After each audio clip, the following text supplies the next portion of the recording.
Okay, so we are live. So here we are to talk about the fifth round of the Geyser grant, and this time covering the projects that have applied so far in Latin America. So we've got lots of us today to talk, which is really good. So really pleased to see that. So yeah, this as per Mick's last stream, this grant is to support Bitcoin educational communities around the world. We're trying to roll it out to as many countries as possible, but this stream is just for the ones that have applied so far for Latin America. But I think it's important to note that the grant is still open. We're still open for applications. So if you're seeing this and you haven't applied yet, please create a Geyser project page and join in. We need more people from all over the world, but again, we're very light in Asia. It'd be great to see some more projects from over there. I think we've got a few more in Europe now, but anyway, open to everyone, open to all, and anyone can apply. So cool. Okay, so we'll kick this off. So we've got a mixture of projects and board members here. So we've got myself and Mick from Geyser, and we've got Andrew and Lucas, who are board members, and then we've got 3 projects on the call at the minute. So I think if we want to do a quick, Andrew, do you want to do a quick introduction to yourself and to Blink and what you're expecting from this? Yeah, for sure. Thank you. Can you hear me okay? Yeah. Yeah, I'm Andrew. I work at Galloy, builders of open source Bitcoin banking infrastructure, and developers and maintainers of Blink, which is formerly known as Bitcoin Beach Wallet. We are super excited to be part of this grant. I'm super excited to be with the board, seeing a lot of familiar faces, and personally a student of Bitcoin education projects. I think super important to Bitcoin adoption is people that are educating and building communities. And so, just a quick note on Blink. It's a wallet that's built for bottom-up Bitcoin adoption. And so it's, a great first Lightning wallet. It's a great wallet for everyday payments. As I mentioned, formerly known as Bitcoin Beach Wallet, so it was designed in El Zonte starting in 2020 pre-Bitcoin law. And so, fast forward now 3 years, and Blink is continuing to, take learnings and lessons and feedbacks from the front lines, from these communities. So we're really excited to be part of this project. So you can check it out at blink.sv. Just excited to hear about these projects today. Cool. And Andrew, sorry, I've got to apologize because I know you're going to be involved in a lot of these, and we're probably going to ask you to do that introduction every single time. So happy to do it. Cool. Okay. And also, we got Lucas as well, who's on our panel of judges, and you've done a few of these, and you're here again with us, Lucas. And do you want to do a little introduction for yourself and what you're hoping to see? Sure. I think I've been in the board since the very first cohort, if I'm not mistaken. Thank you for the opportunity. It's a really great pleasure to check all these projects that are applying for Geyser grants. Like my main job is as a Lightning evangelist at Lightning Labs. So Lightning Labs is building the infrastructure that lots of the projects and companies that are building on Lightning are using. So even Galloy and Geyser are using our software. So most of my time I'm focusing on talking with the companies, projects, and developers that are building on Lightning. But it's a great pleasure to also be closer to the actual communities that are using it. So thank you, Galloy, and thank you, Geyser, for this opportunity. On the side, I also try to help with education. So I put up some meetups in São Paulo. I'm hosting a conference in Brazil, SatsConf. You're all invited. And I also founded with Andre Neves an organization focused on educating developers in Brazil to work on Bitcoin. And also we give grants for these developers to work full-time in open source. Thank you for the invitation. Cool. Okay, good Excited stuff. to see all the projects here. Yeah, well, let's get started with that straight away, shall we? So we've got the 3 projects here, and I'll let you guys introduce yourselves, but and we'll give you kind of 10 minutes each to talk and present, and then also we'll then have some questions from me and maybe Mick and Andrew and Lucas on them. So Amanda, you were first to join the stream. Do you want to go first? I'm unmuted. Hi, I'm Amanda, self-proclaimed Maxi. I have been living in Mexico for quite a while now, and part of the Bitcoin Yucatan team. So we have our other members here, Daniel and Mercedes.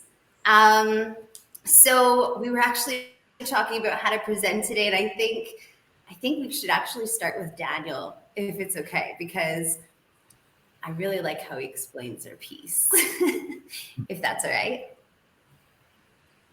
Yeah, go for it. Yeah.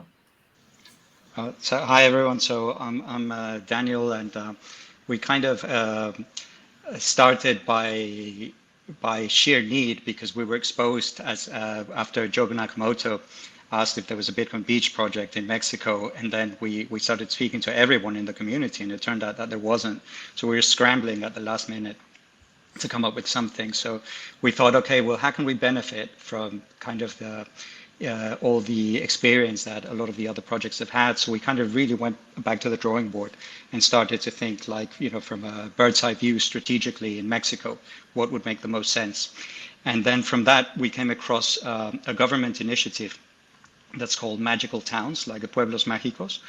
And that's already an existing network aimed at tourism of 132 towns throughout every single state in Mexico that offers something really specific, and it's backed by the government. So whenever it's a highly coveted designation, so whenever you get named the Pueblo Mágico, immediately your tourism intake goes up. So then we thought, okay, what a perfect place to find the right magical town. And literally plug into this network and show, because as we now have other examples in, as you know, El Zonte, Guatemala, where after the introduction of Bitcoin, they've seen drastic changes, right? So we thought, okay, so we want a story that we can tell the rest of the country. And this is just by fluke. It turned out that the newest addition to the Pueblo Mágico network is the town of Sisal, which is just down the road from us. Well, it's like about 50 minutes down the road.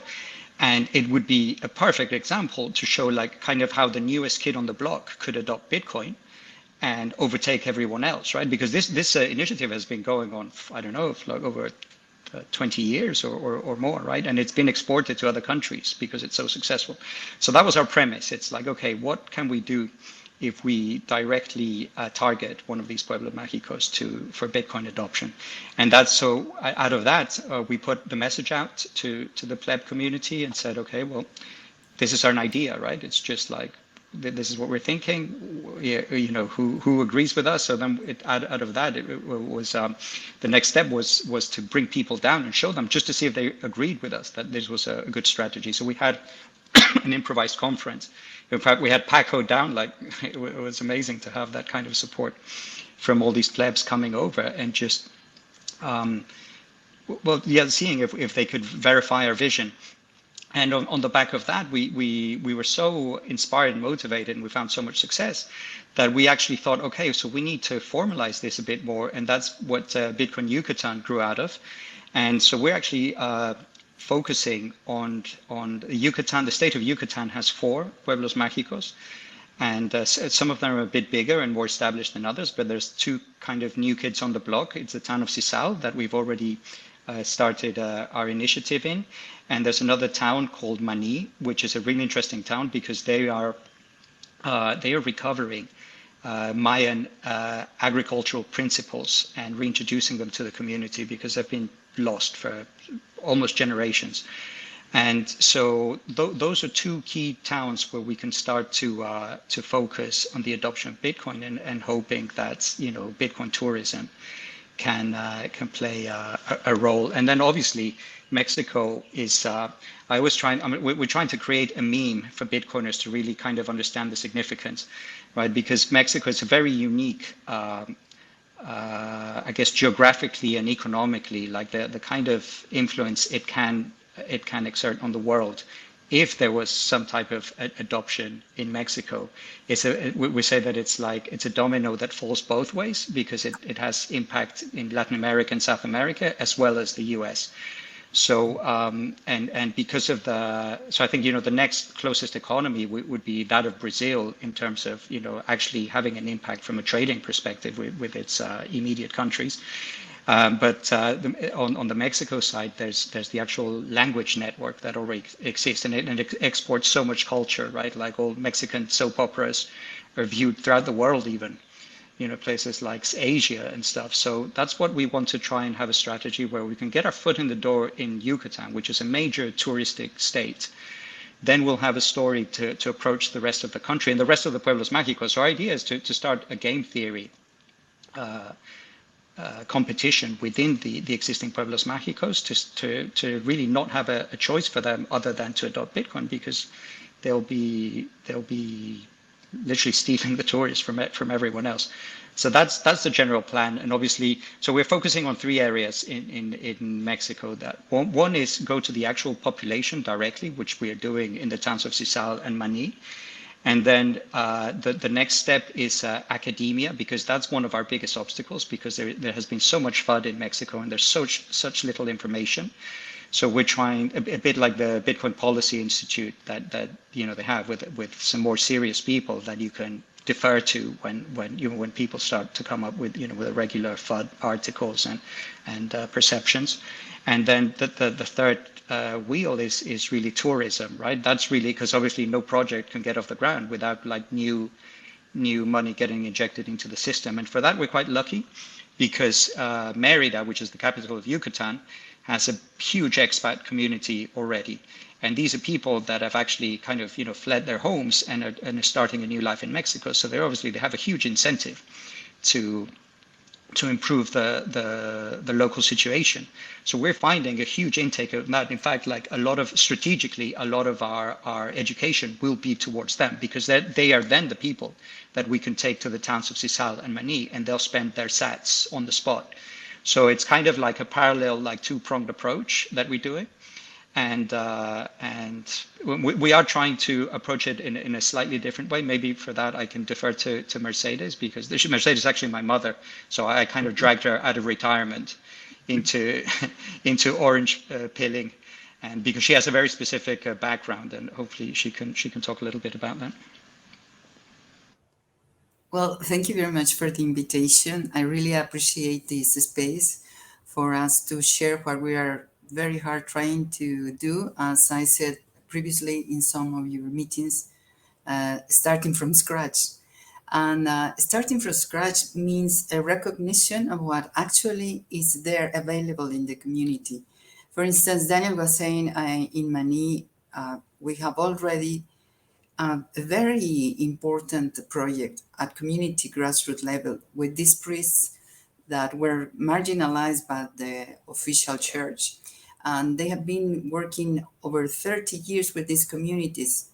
That implies that these peasants that have been exposed to this training, and it's a training of 1 year in agricultural practices, that they have lost due to the economy of this fiat system that makes them adopt all this junk food and all this processed food that is resulting in Yucatan having the highest incidence of, for instance, diseases like diabetes and obesity, that is a disease that attracts other diseases.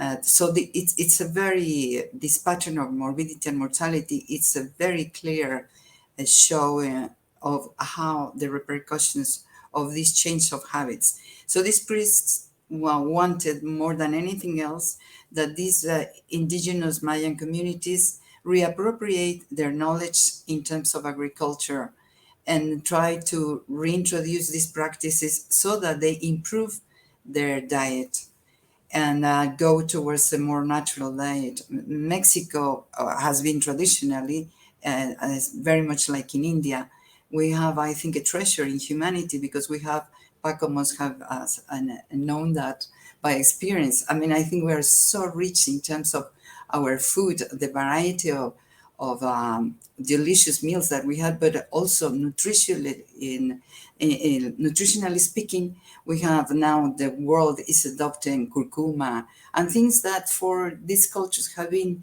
for centuries been known. So we are trying to build on this experience of all these little villages that are around Nani, that these priests have trained, and they are practicing their training throughout the years. And I'm talking over 30 years. Is like growing a tree. We don't, I mean, once you plant it, you have to wait until it grows. The culture is the same. You have to acknowledge what is already there so that Bitcoin arrives and try to bridge this actual situation they are in with their tradition, their richness in their cosmovision, and then present Bitcoin as, to me, is an alternative. I had the opportunity to have this interview, thanks to Gigi, with it was like very overwhelming because I was not prepared for this interview. But anyway, once I had the interview, what I was trying to emphasize, to me, Bitcoin is just a marvelous opportunity because I have worked in development over 50 years, 10 years in Mexico and 40 years internationally, and in countries, over 50 countries in Southeast Asia and Africa and throughout Latin America. And what I experienced there is that if we don't take into account what the population and the communities have already there, it's very difficult for them to reach what the dominant culture arrives with as a solution. And Bitcoin could run the same risk if we don't take into account how to bridge these local cultures with this more modern perspective.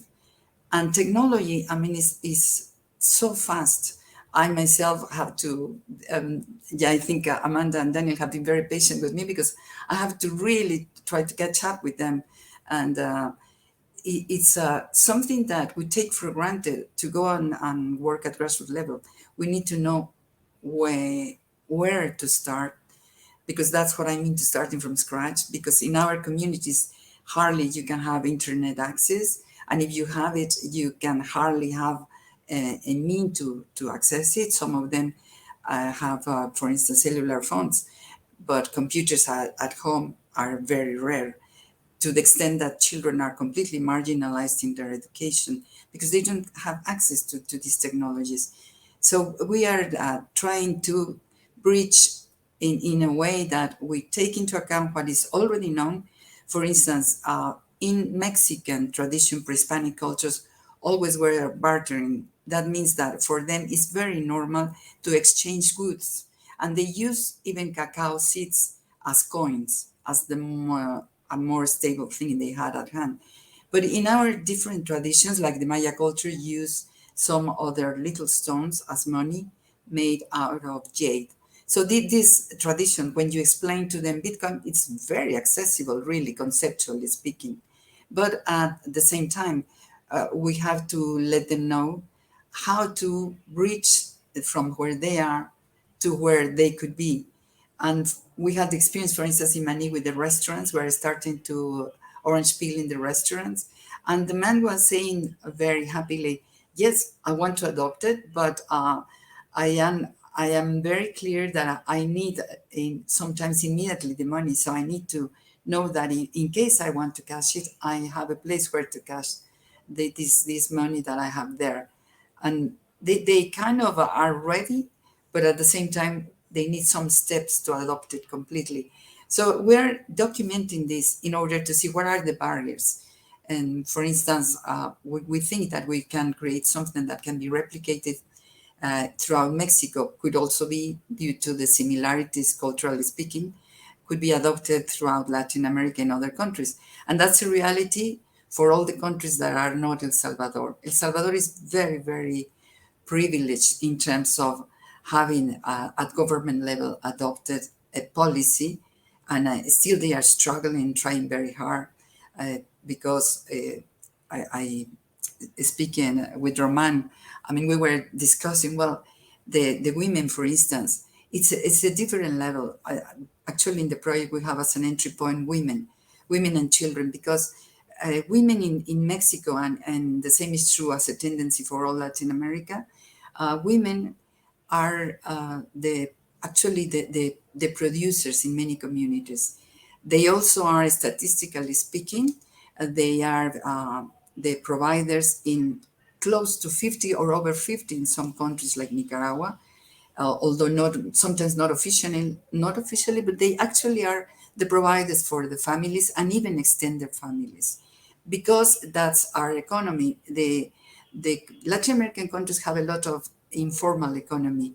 That means they are not registered as productive, but they are the ones who are heading these household levels. So then women, for instance, in Mexico are increasing in terms of households that are female-headed providers, because the men are having very challenging times. I think men in our cultures are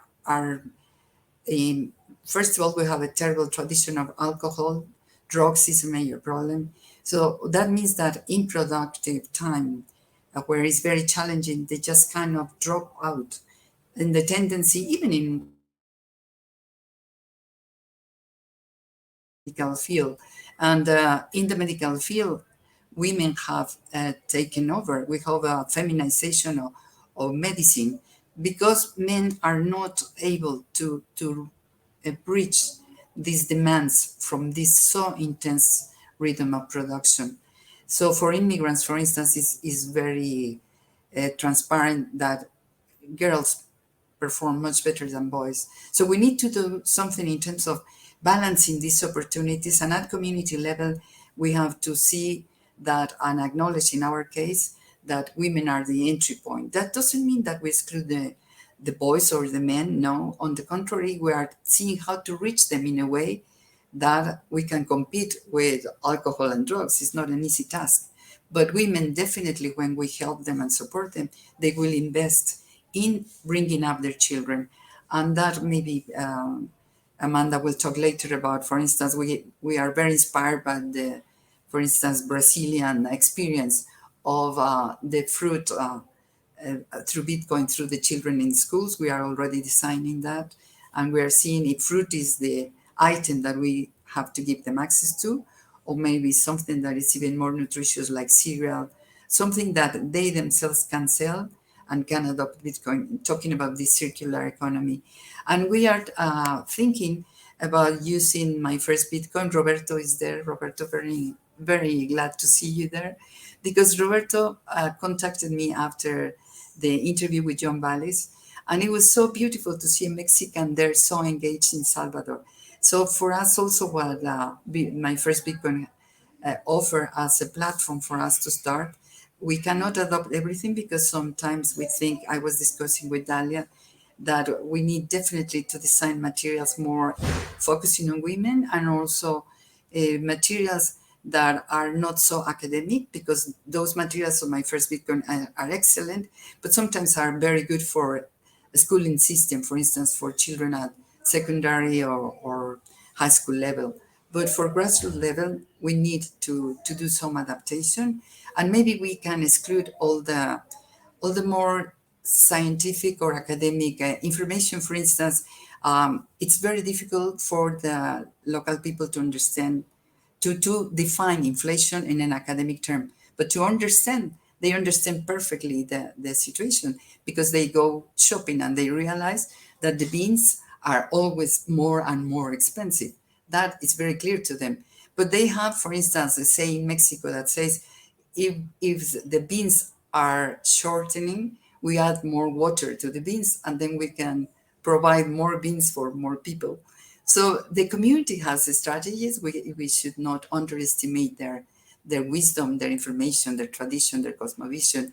But we have to document it in order to avoid improvising, and to have the desired outcomes that we want for in introducing Bitcoin in these communities. I think Amanda will take over. Yeah, thank you. Great. Okay, that's great. I mean, it's really looking at your project page. It's really diverse, and just listen to what you're saying there, where you're trying Back to starting from. Sorry, I think we've got a bit of a lag here, but yeah, just how diverse it is. Where you're, looking for money for fruit, sats for fruit. You want to get some point of sales to give out to the community. You want to improve the nature preserve. You want a year supply of fruit, and you want to improve the school solar project as well, and increase the Bitcoin education for women. So great, yeah, it's a really worthwhile project. Sorry, Amanda, we're running a bit short for time, but if it's okay, we'll move on to the next project, and then we'll come back to you guys if there's a bit. Can of you time. hear me? Okay. Okay, I'll be quick. Okay. Oh, okay. Do you want me to wait?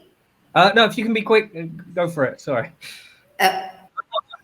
Oh yeah, I'll be quick. I'll be quick. Sorry, delay. So another element, and I know Daniel touched on it, is we have a big expat community here, and we need to activate that. So what we did was early in the year, we realized we need to have a beacon, because how do we bring people out of the woodwork if we don't have a beacon? So we opened a Bitcoin cafe in Merida Centro in the downtown, and started to have meetups with locals and expats. And we were doing what we called max season training. So we were just trying to get everybody kind of Bitcoinized, really, and orange pill as many as we could. One thing that we learned is that having a small space is not enough. I mean, we were fitting maybe like 12 people. I know I've fed and watered Paco in there a couple times. So maybe 12 people. And what we realize is if we're going to do this, educating so many groups of people, we need to have a bigger space. So we are excited to announce that we've secured a very large space that's now going to be our education hub. So we'll be in there in a couple weeks. It's called Casa Bitcoin. And it's going to be great because we're right beside a university as well. So we can have Mercedes slip in there and maybe get them some fruits for sats and start bringing them in and really activating the community, because there's about 1 million people living here in Merida. So I think it's going to be a great way on a grand scale to have us bringing in more of these expats. And then another element, and I'll be quick, is we're going to implement an ambassador program, because like Daniel and Mercedes were both saying, Mexico is huge and we need this to be adopted all across Mexico. It's just that we're using Yucatan as like the business card, really. So I'll let Daniel speak a little bit more about that later when we have some chats. So yeah, in a nutshell, that's us. Cool, that's great. And you can just see how big and how diverse it is. It's really inspiring. Cool. Okay, so we'll move on to the next project now. So Paco, do you want to go next? Hi, I think so. I should just drop my application. I guess these guys are doing everything more than what I'm going to do. Like, this is amazing. I was really happy that I was in Mexico and I could see this firsthand when it was starting. And I'm really happy. Congratulations, Amanda. I know you're going to get this grant 100%. If they don't give it to you, I know all of them personally. I'll hunt them down. I'll see them in one of the conferences and make the grant, give it to you guys. This is amazing. All right. I really thank you guys. I love Metamic. I love Geyser Fund from the time it started. I will time myself and I'll try to sum it up quickly. My name is Paco. I'm from India, and about 2 years ago started the project called Run with Bitcoin to travel to 40 countries using Bitcoin. Fortunately, unfortunately, I'm still alive and I am currently in my country number 36. I have got to visit various Bitcoin communities around the world, and doing what by just being by myself, I was able to see how Uganda started, how the community in Cameroon started with Bitcoin Mountain, how the communities, the 2 new communities in South Africa started, then this community now in Mexico. And I was really happy to be part of the initial stages. Now I just left Suriname. Suriname is going to have a circular economy starting off soon. We had about 4 businesses that accepted Bitcoin. I am on the end of my journey. I've got another 5 countries to go, and that would be Panama, Nicaragua, Honduras.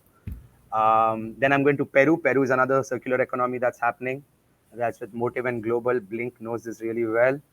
I will be there with them in September. And the last one, I am thinking to end it off with Guatemala. And this is why I applied for this grant project, because they reached out to me and they said, sorry, I'm reading. I love MetaMask. No, I love MetaMask over you. Sorry, can you hear me? Am I still audible? Yep, you're good. Awesome. Yeah, definitely. Yeah, perfect. So yeah, this journey started. It was beautifully going crowdfunded, and I am really thank Bitrefill for a major support for this journey. If I'm able to do this, is because Bitrefill has been supporting me, followed by Bitcoin for India. Bitcoin for India is a HRF grantee, so these two are my big supporters. And I would really thank Mike Peterson also, who has been a literally helping hand. I've met him in like 5 different places now. Yeah, this is my project. The purpose of the project was to meet the humans of Bitcoin around the world. So far, you asked like, oh, Paco is just traveling. Yeah, we were able to host about 105 Bitcoin meetups in different countries in the world. You can see what is happening in Sri Lanka, Qatar, Kenya, Uganda, so on and so forth. And was able to open 1,000+ new wallets. I feel like a scammer because I got a lot of people on Blue Wallet Lightning, and I do not have their personal IDs to tell them like, hey guys, get out of Blue Wallet. So I do not know how many people I've scammed. Yeah, this journey was possible. Brazil was another community. I am really happy. I was right there when they were doing Jericho Quara, and there were two other communities got inspired.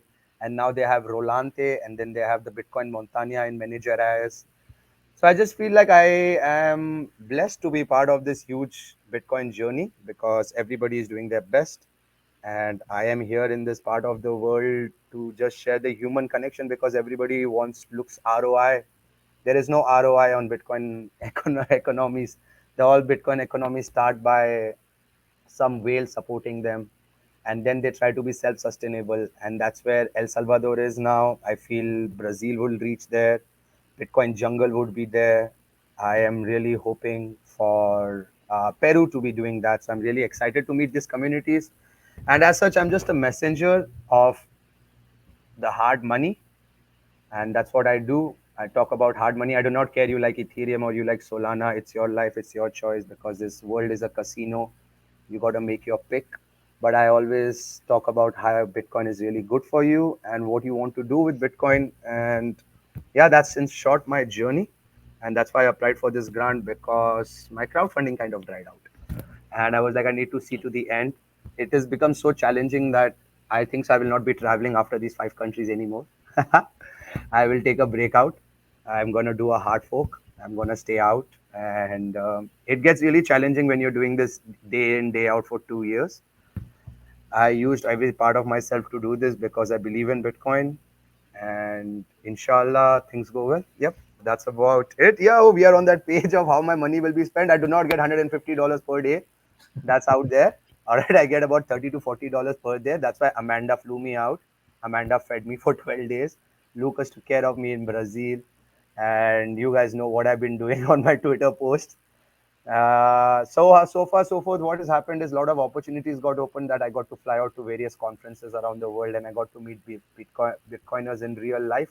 I couldn't touch Satoshi Nakamoto, but I can touch other coders and developers, and I'm really grateful for that. As such, we are very early. Anybody says that Bitcoin adoption will be in 5 years, I'm ready to go on a chat with them. I'm ready to talk to anybody on that matter because the reality in life is that we are not sitting in a cozy house. People are fighting for their food, shelter, and clothing. And Bitcoin is the least of their worries. They do not care about Bitcoin. South Africa, Bitcoin economy is a very good example.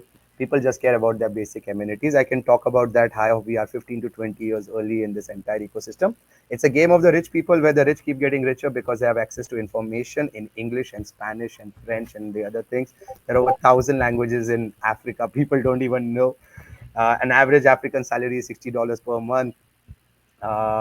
Costa Rica is $300 per month, $250 per month. You know what do you do in $250, $300. But I am really happy to share the positive word, and I think so. This is me fulfilling my word, which wouldn't have been possible if Bitcoiners did not invite me to their houses and did not feed me. I've got a little tummy now. I still run. It's still called Run with Bitcoin. And yeah, thank you so much. I think so. That's 5 minutes of me speaking. Thanks. Perfect. That's great. And again, I mean, earlier you just said you're like the messenger of hard money, but really, I think you really embody proof of work as well. Like, you don't stop, you Yeah. keep going. And, I think you're a great representative for Bitcoin. Paco probably knows more local Bitcoiners around the world than anyone else, and he visited more Bitcoin grassroots communities than anyone else. Like actually, like I really think, Pago, after you stop your traveling, the next big project for you that would be really, really valuable is write a doc or a book or whatever, like gathering all the learnings from all these different communities. Like it would be really, really valuable for all the other communities that are bootstrapping. Yes, yes, I will. I'm going to do that. I'm going to take a break and fix myself and write a book, because all these communities, I can literally look into communities' eyes and say which can be a scam and which is cannot be a scam. I know people can lie. I can see that shit. I was up close with one of them. I will not, like, I don't bad mouth, but I know what works and what will not work. You need money to make a community successful. All right. You need money. Simple as that. You need petrol in your car to make it successful. You cannot just come down and shout Bitcoin, Bitcoin, Bitcoin and have things successful. No. There is no creativity in an empty stomach. All right. I am able to do this because I get money. If I don't get money, I would not be able to do this. But I really respect the local communities who go out of their way to do this. A big example would be Mike Peterson. He literally left everything to do all of this because he loves El Salvador. We have Amanda here, we have Mercedes here. They really love Merida. Otherwise, she would be in Tulum or in Playa del Carmen, synchronizing her chakras. She's not doing that. I saw that personally. She's out there sitting there far away from all of that. I mean, Roberto is doing with me Premier Bitcoin. Guys, education. We talk about education. Guys, people don't know basic maths. I was in the Caribbean islands. People do not know what's 2 plus 2. All right. So enough of this education thing. People don't know how to do maths.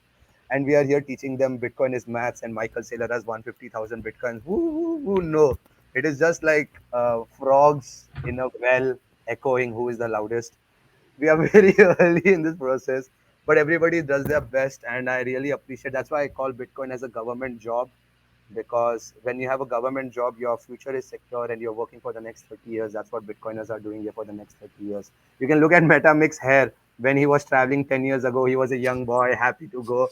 And now he's become this gothic guy who's out there with long hair and being like, we're going to get Bitcoin to people. We're going to do this. You become that. You look at that. You know, Jack grows his hair. Why? To get wisdom. Longer hair, longer beard. Andrew agrees. Yeah. Yeah, man. Lots of wisdom, lots of a beautiful download from the heavens. Thank you, Paco, as always. Thank you, guys. But yeah, if there's any feedback on that or comments. Yeah, come to Merida to write the book, Paco. I love the food. The best food, I swear to God, now after traveling all these countries, food is the sincere love. And then comes other things in life. I guess Bitcoin is number two also after that. Food, and Mexican food is my God. It's so good. I think so. I was thinking about it, and Mexico makes sense also, you know. And I was like thinking where I will settle my base. So inshallah, see you in Merida. Now that you have three things going on, not even one. Last time it was Sisal. Now you added two more. Like you're making a taco of your Yucatan community. The Paco recruitment campaigns are starting right now. Everybody's like, okay, how do we have Paco land in our community? Yeah, man. Inshallah. We're gonna steal Mick over in the end of August, so you should hop over and join. It's gonna be a good time. But also come to Yucatan to be part of this education, because that would be very nice for, especially for the women, to see experiences and have a perspective that there are other cultures and other people are adopting. And they are very clear they don't want intermediaries. They are very clear that they want to have their own money, and they are very, very happy to see that Bitcoin could be some opportunity for them to escape out of this fiat system that they are very clear that is suppressing them, and they don't run a chance. So you are very welcome, Paco, to join forces over here in Yucatan. Thank you, Mercedes. Guys, I will have to stop just because, guys, I'm so sorry, but we have 15 more minutes and we have two more presentations to go through, and I'm sorry for letting that slip. And but all good. If we've got Roberto and we've got Dussol from MNTH, so if you guys, one of you wants to get started, and sorry for compressing your time. Go ahead, Dussol.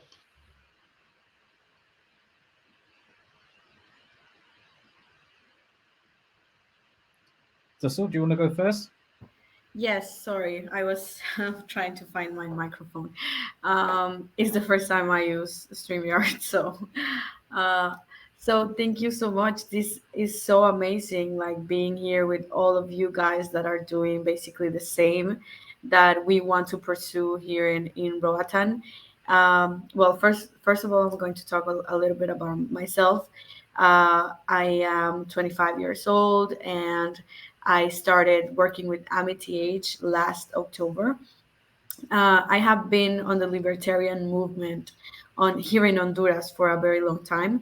I am right now based in Roatan, Honduras, inside of Prospera jurisdiction. That I'm probably you are kind of familiar with it, but it's a special economic zone where Bitcoin is actually legal tender. So I've been based in Roatan for more than 2 years now, but I started working at the Bitcoin Center in October, and it has been like very amazing because I was like basically the second employee, and we started from scratch, right? We were like nobody knows about Bitcoin here in Honduras, and we have to really start from scratch. And I think you can all agree that education in Latin America is a very big problem. Like it's not good education in Latin America. So this is one of the obstacles that we find at first, the education, and people don't know more about finances and stuff like this. So the first thing we started doing is onboarding businesses, and this comes also with an education job that we do. So onboarding businesses and explaining people how Bitcoin is beneficial for them if they accept Bitcoin payments. So to the date, we have now 60 businesses onboarded. And of course, if you're starting this kind of community from scratch, you will have kind of like some people like saying, because this is a very tiny island, so they will say that, oh my god, they are maybe scammers, because that's what they are used to. So we really have to we have been working a lot like on how reliable we want to like that we want to be like very reliable in the community. And also so our strategy also was to do Bitcoin Huron. That also was with the help of Geyser Fund, that we put up a Bitcoin Huron last year.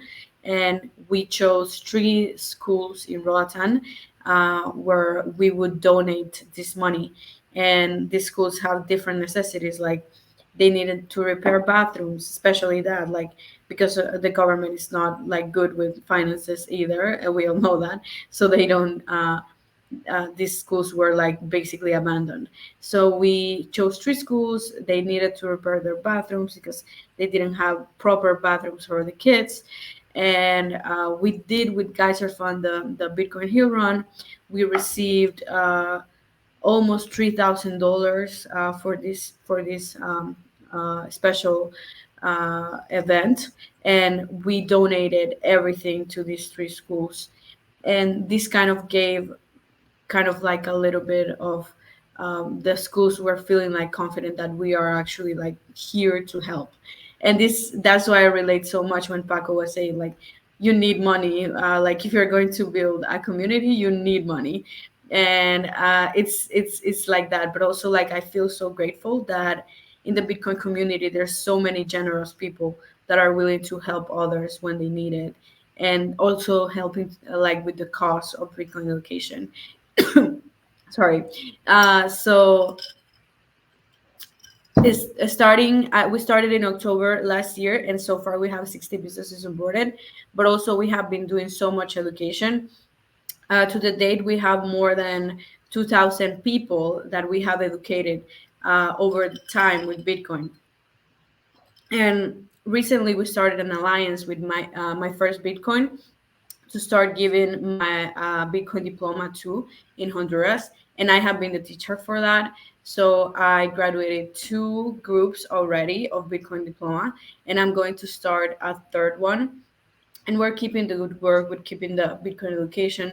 For me, as an Honduran, because I am like very proud of my country, I feel very grateful that I'm working towards education in Honduras, because I see the necessity of my country of getting to know. Oh, that's also like Geyser Fund that we did we went to BTC Prague, and we were trying to fund this project of Bitcoin diploma. Our goal is to educate. It's very like ambitious, but we want to educate 100 million people in Bitcoin for 2030. And the way that we're going to do this is by uh, having other educators all around the world. And we will have a Bitcoin Educators Academy that we will host in January. So if you guys are interested, I will definitely like share the link with you guys, and you can the goal is to have 21 educators coming to the island. We will pay for everything, and we will start also like this Bitcoin project, like education, and expand throughout the whole world. So we'll choose 21 people from different communities, and we're so excited about that. We are keeping the education part, and as I'm telling you, it's very important for me because education, like finance education in Honduras, is so bad, and I feel like I'm doing something for my country and I am contributing to my country, and it's just like so amazing. And I also like really like what Mercedes said about women empowerment, because for me Bitcoin solves almost all problems in the world, and female empowerment is also one of them.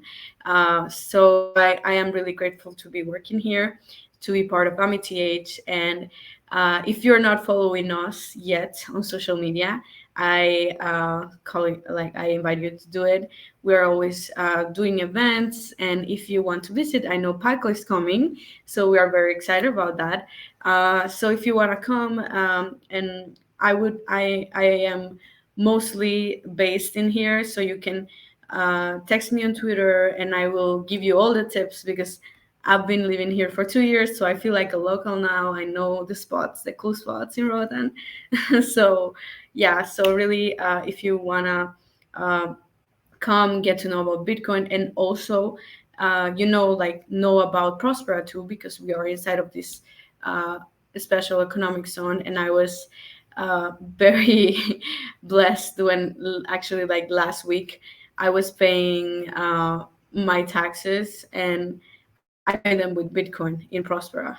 So it was like a very cool experience, like a unique experience that I would never think about it like years ago. So it was really cool. And you can also become a resident and do a lot of stuff here in Roatan, Honduras. And, we have the second best coral reef in the world. So if you're interested in diving, also we have the Satoshi's Grave, a diving spot. It's really cool. So yeah, I'm very excited about having you here. And if you want to come and get to know the Bitcoin community that we're forming, I think we have done like a pretty good job in that. Like we are, every time it's growing, like our meetups, more people are coming, educating more people. We're really focused on Bitcoin communities. Like this is what we want to do, like to create this Bitcoin circular economy. And we're all like our employees were all getting paid 100% in Bitcoin. So that's also really cool because I when I want to go eat or something, I look for the places that accept Bitcoin. And this is the way for me that like you start changing the world. It's like in small, like maybe things that you don't think are that big, but for me it's like small things that you do and you're slowly changing the world. So very happy to be here, and thank you. Cool. Okay, again, we're a bit tight for time, so I'll just throw it open to Andrew or Lucas if you've got any questions for Zusul on AmiTH. I guess let's give it some time for Roberto, and maybe after that we can ask a few questions, if that's okay. Yeah. Cool. Okay. Thank you, Lucas. So I'll try to be quick. It's great to hear you all, guys. I mean, I'm certain that all people that it's here in the call are changing the world. So let's focus on that and as a community. So my name is Roberto. I'm part of the operation, part of Mi Primer Bitcoin team. As you know, Mi Primer Bitcoin was founded in 2021. The first diplomado program was given in the first half of the year 2022. That was the first graduation in June. And then is when I joined the team. I was part of the first graduation. I was in love with the team, and I got to get involved in this and come here in El Salvador and be in the front line, right? So, I mean, everything started there for the organization with that program, that graduation. After that, we had great support from the community. At the end of the year, we graduated 450 students for the Diplomado program and up to 10,000 students for introductory classes. And in 2023, we also started a huge campaign that Geyser was part of it to help us realize that. And we also break the records in the first quarter of the year from 2022. So after that, we wanted to focus more on the quality and the structure and on the scalability of the organization. So that is what we have been working these previous months, gathering new team members, improving the structure, and finding all these collaborations as you know, with MDH. And I mean, we right now we're starting, John and Adam and other people in the team are starting a program in which there are nodes that are participating as a collaboration with us, just being aligned with the mission, the vision of the organization, that it's basically impartial, independent, community-led Bitcoin education. So that is what we're focusing on. And in this program, these light nodes, we're trying to make toolkits for these communities to start over and don't have the friction that we had, all the lessons learned that we had, all the mistakes that we made, and all the things that we have learned in the process with all the team. So that is part of the why we're doing that, and also because we know that we alone cannot do that. We need the help of the community. That's why it's important to start these collaborations, and not just on the Lightning nodes, but also on the operation part of it. We're trying to find people that can help us to scale the operation and how we do it, and not to rely so much on the, let's say, people or hand labor that we have right now, and more focus on the community and support on the community. So that is what we're trying to do here. So, I mean, it's great. It has been a great journey. We have learned a lot of lessons right now. The future, it's really great. I mean, we have collaboration right now with the Ministry of Education here in El Salvador. So, I mean, in a couple of weeks, we're going to start educating 150 teachers of the public system here in El Salvador, and start to teaching in the public system in a more scalable way. So in that sense, we're going to train them and to follow the teaching process with them for the rest of the year. And if everything works well, we're going to implement it the ministry will be implemented that in the rest of the country. So that is great because, I mean, we need a lot of help. Obviously, we cannot reach in the next year the whole country by ourselves. That's why we are finding these type of collaborations. And that also enable us to focus more on the private part of the education, and also the businesses, that anyone that have visited in El Salvador knows that there is a lot of work to do there. I mean, there is a lot of training to the employees and the managers and all people to actually understand how to set Bitcoin. I mean, it's a basic, I mean, everyone that comes to El Salvador have this experience of going to this place that accept Bitcoin, but for some reason the employee doesn't know, or the manager in turn doesn't actually know how to do it, or they don't want to do it, and they just say that the system doesn't work, or whatever, right? So there is a lot of things that we have to also help here in the community and the industry to help them accept Bitcoin here in El Salvador. And also that will enable us to give more products or more material for the communities and the light nodes to work with in everything that they are doing. So that is what we're doing right now. I mean, the team is growing. We are finding new team members because, again, we want to scale. So we're focused on that. And also we're starting a Diplomado program in Mexico this month, actually the 21st of August. It will be the first diploma program that is going to be given in the public system also in Mexico, in the Autónoma Nuevo León. They're one of the biggest universities there in the northern part of the country. So that is a great achievement also for us. And after that, the idea is to start collaborations. As you know, as you already all mentioned, in Mexico, there is a lot of opportunities. But again, the organization is focused on El Salvador because we know that if the things are being done correctly here, it can be implemented elsewhere, right? So the focus of the organization is El Salvador.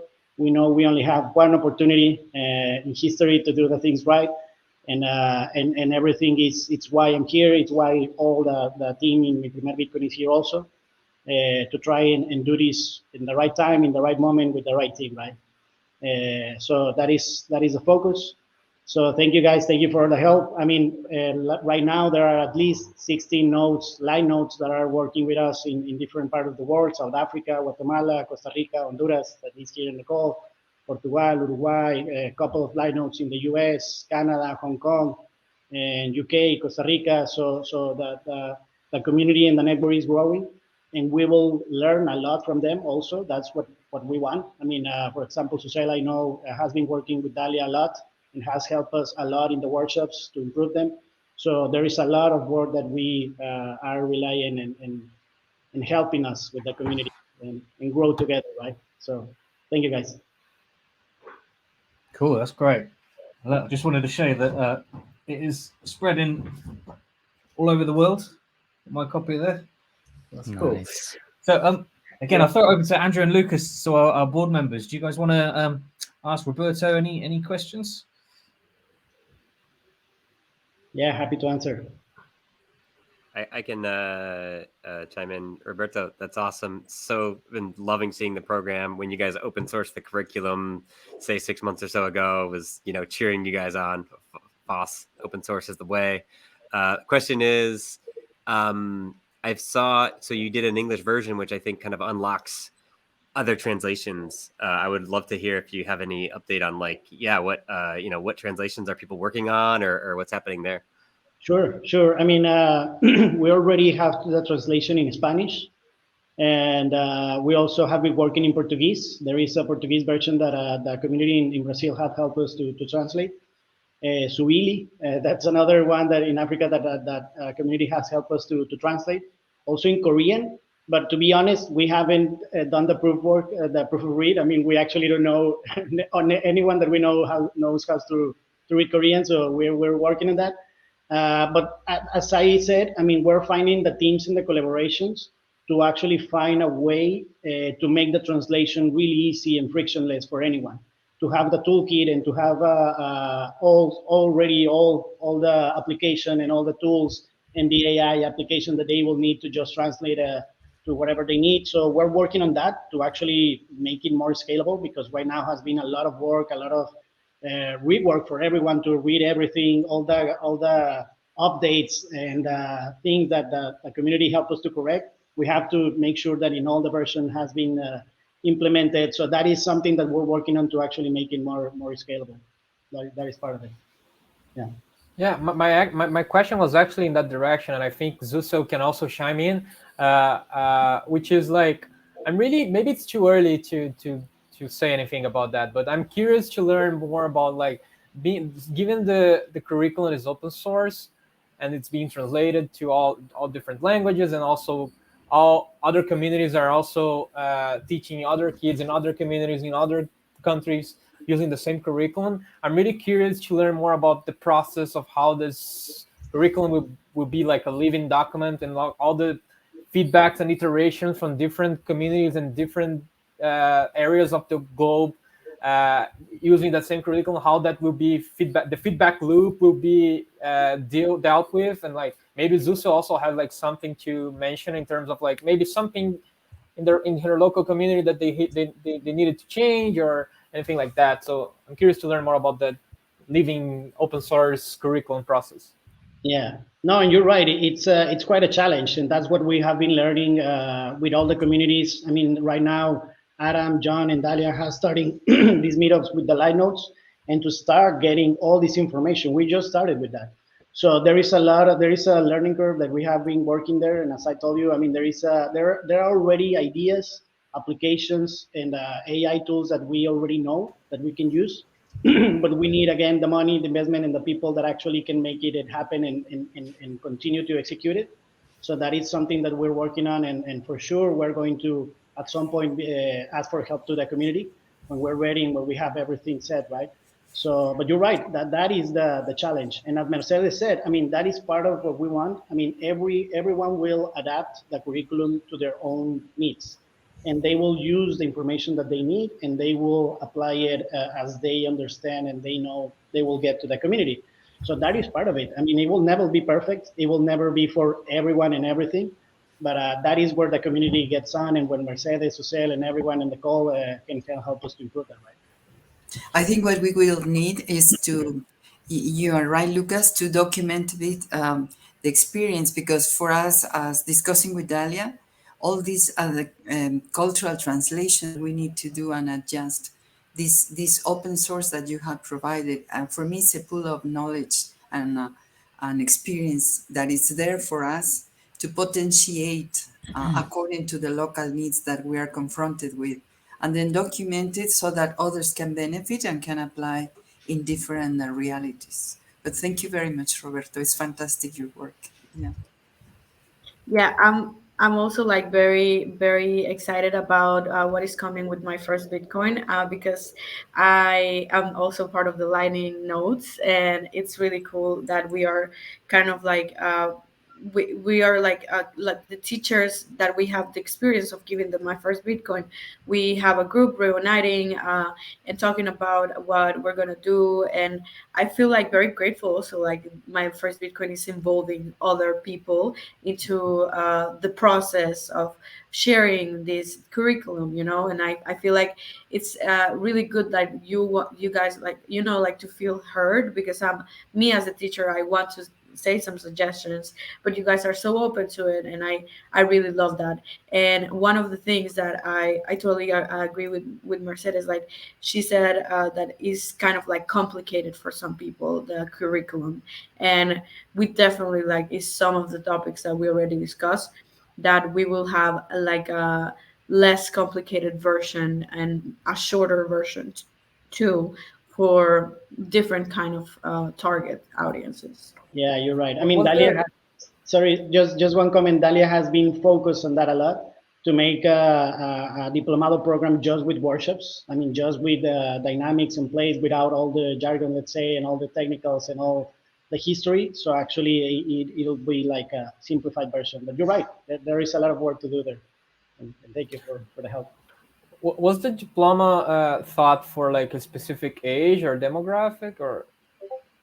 I mean, right now the average age it's in between it's 17 years old. So that's why we're implementing that program in the public system. As Mercedes says, it's not for everyone really, but from there, any teacher that has the information can take that as just as a support as or a tool, and give the class as they prefer, right, or as they know how to. But yeah. Nice, congratulations, and really glad I can see, like, get to know all these projects that you guys are building. Yeah, and actually the really exciting thing is you can kind of see, like, technically you guys are all competing in this grant, but actually, everyone benefits each other, right? It's such an open and welcoming community that the knowledge is shared, and everyone benefits. Everyone gets a visit from Paco, and no matter what happens. So it's really Paco cool. is the connector. Yeah. Yeah, the feedback loop between these different communities, and how like one inspire the others, like one starts a specific project, then the others adapt and also use it. It's a really nice experience to Yeah, witness. and it's like Bitcoin, right? It's aligning the incentives. That's all. That's what you're seeing in play. So, very beautiful. Amazing. Cool. But in the same way that you say there is a connector, like in this case Paco, it's also important to invest in coordinating efforts, but also documenting what people is doing, because then, like for instance now, if we need translation, as Lucas says, we need in Portuguese, we need in Spanish, we need in English, but we also need cultural translation, then we need something more focusing on women. So if this is documented, and for that also is necessary some budget, when you can invest in people documenting these experiences, so that we provide this information or make it available for others who have starting similar experiences, get access to this already built up experience by different communities in different countries and places. So it would be interesting that if someone has the capacity to draw how to interconnect, because I find it extremely rich, this experience. I mean, and for me now that you were describing this project, although I have read before about Honduras, but for me it was just like an island, a description of one group targeted, but going to see what is happening there and documenting it is a different experience to interconnect what we are accumulating in terms of barriers and enabling factors that allowed Bitcoin to be adopted. Thank you. Thank you very much, Roberto. And the group of the first Bitcoin, because it has made possible for us to start a process of education and adjusting this information to different needs.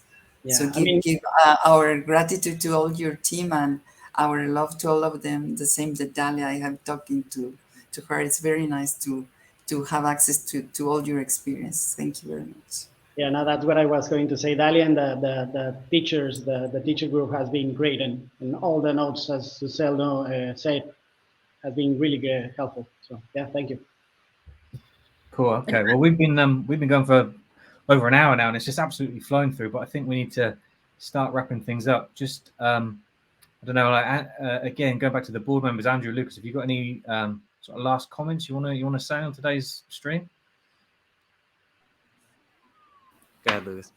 No, all good. I think I had a good chance to learn more about these projects, and really excited about like the idea of evaluating all the different projects that are going to apply. I'm actually like, I wanted to give grants to everyone, but I'm Maybe really we happy. will. Maybe we will. Yeah, maybe we will. Thank you, Geyser. Thank you, Eloy, and thank you for all the projects that are applying, all the work that you guys are doing on the ground. It's really exciting to witness that. Yeah, I will just say, same. Thank you. It's just to double sort of reinforce what was just last said, is like the interconnectivity between projects, or the community of communities that is being formed, the connection of nodes around the world, and the way that information is being shared is incredible. If you look back just a year or two, in 2021, there were like 5 Bitcoin circular like projects that could be named, right? And now there's like 60 and growing. And so Geyser, hat tip to like bringing everybody together for these meetings, for these sessions. So cheers, everybody. Nice job, and thank you.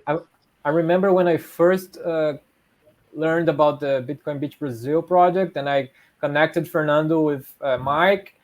And at that point, we were like unsure, like how all these communities would evolve. And now I see like Fernando like going to Prague and doing the Bitcoinized POS and helping all the other projects with the fruits, and then other projects help with the curriculum, and other projects help with other like all these learnings that get adopted by different projects that were started in one other project. This is like an amazing like these are seeds that are going to grow into sequoias, like and so I love to see it, and to help water them via the Geyser platforms.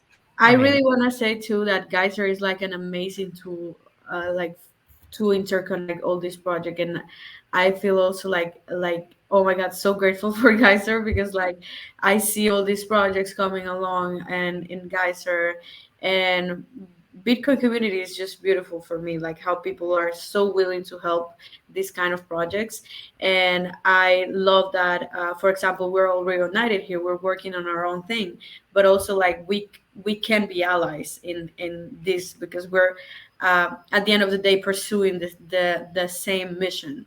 So if you need something from me, I'm totally open. Like I love when Bitcoiners reach out to me, or me reaching out to Bitcoiners, and we help each other in this mission that we decided to go along. Cool, that's great. Okay, well, at that note, I think we'll wrap it up. But just Mick, do you want to just have the final word, and then we'll say goodbye to everyone? I don't want to take more of everyone's time, but yeah, thank you all so much. It's been I learned so much.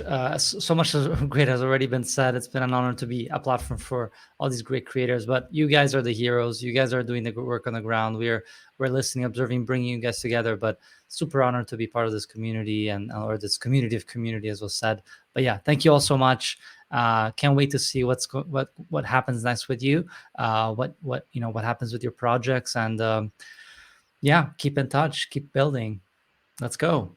Cool. Good stuff. Thank you, guys. Thanks very much. You guys. Bye bye. Bye-bye. Cheers.